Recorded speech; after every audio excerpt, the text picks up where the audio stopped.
If at first you don't succeed, try and try again. Kalau pertama kali kamu tidak berhasil, coba dan coba lagi. Kamu tidak akan pernah tahu sebelum kamu mencobanya. Hello everyone, come back again with me. Today we will learn the new material of English. Kalian suka mie instan gak sih? Atau kalian suka main komputer gak sih? Tapi pernah tidak kalian tidak tahu bagaimana cara melakukan sesuatu dan bingung bagaimana membuat atau melakukannya?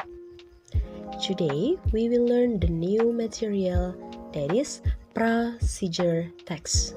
Ya, kita sebut dia sebagai procedure text atau kalau dalam bahasa Indonesia sering kita dengar dengan teks prosedur.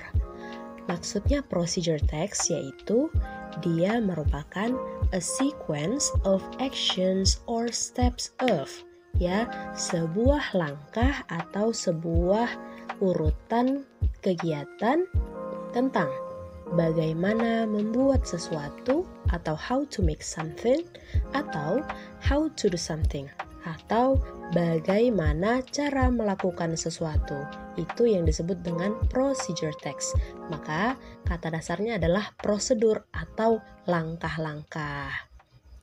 Nah, di sini sebelum kita tahu bagaimana cara membuat prosedur teks, tentu kita harus mengenali the generic structure-nya terlebih dahulu.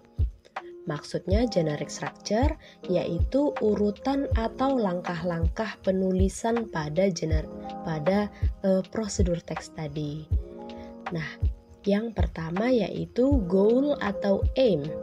Maksudnya adalah tujuannya atau disebut juga dengan title atau judulnya. Contoh, how to make coffee atau mungkin how to close the door atau how to turn on your computer, begitu dia. The second one, yang kedua adalah materials atau bahan atau alat. Nah, di sini saya akan membedakannya. Yang pertama ada materials dengan ingredients, ya, atau bahan atau komposisinya.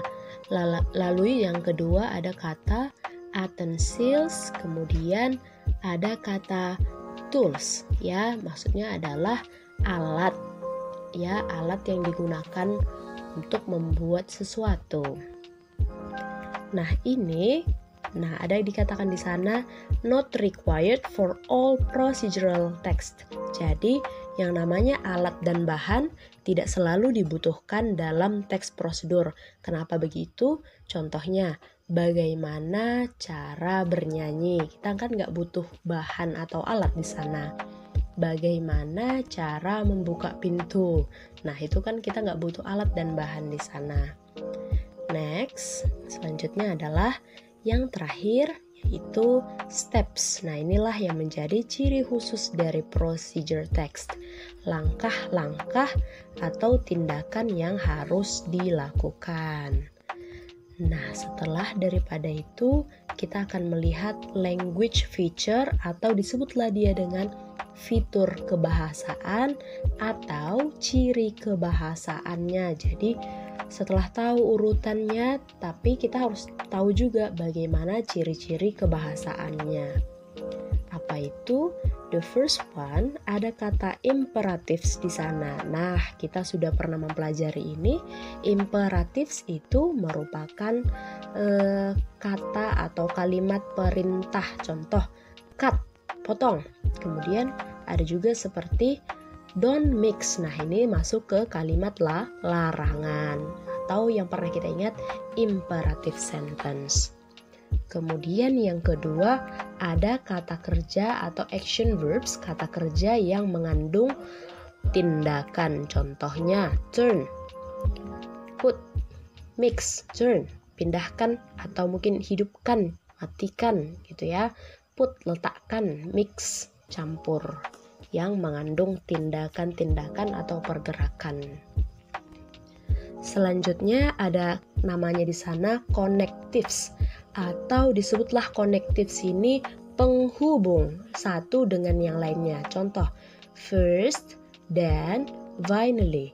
pertama-tama, kemudian terakhir, begitu dia, dan lain-lain. Kemudian ada adverbial phrases atau frasa tentang kata keterangan. Nah, ingat kan kata adverb itu adalah kata keterangan.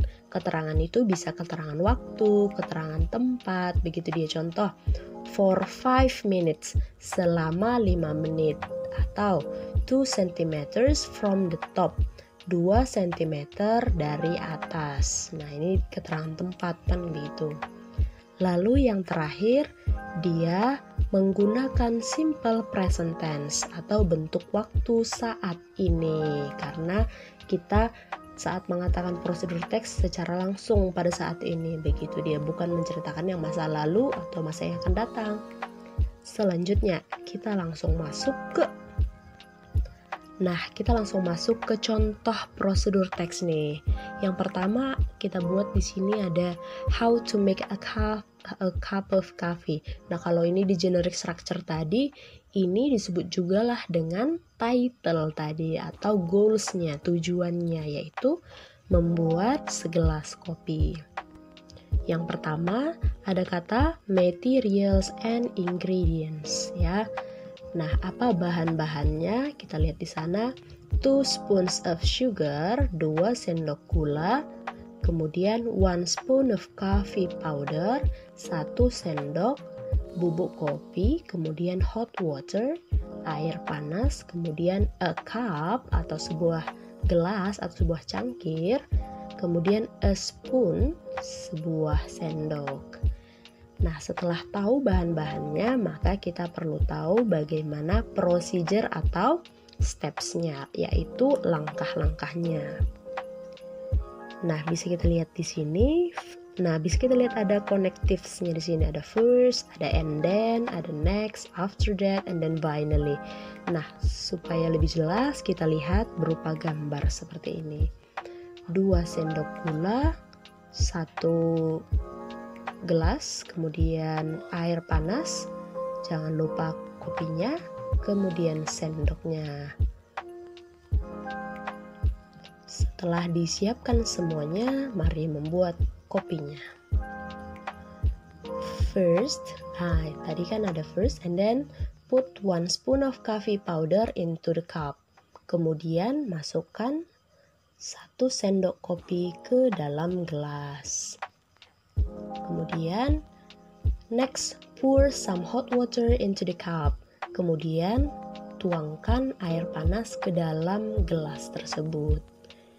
Next, after that, add 2 spoons of sugar into a cup. Setelah itu, tambahkan 2 sendok gula ke segelas kopi tersebut.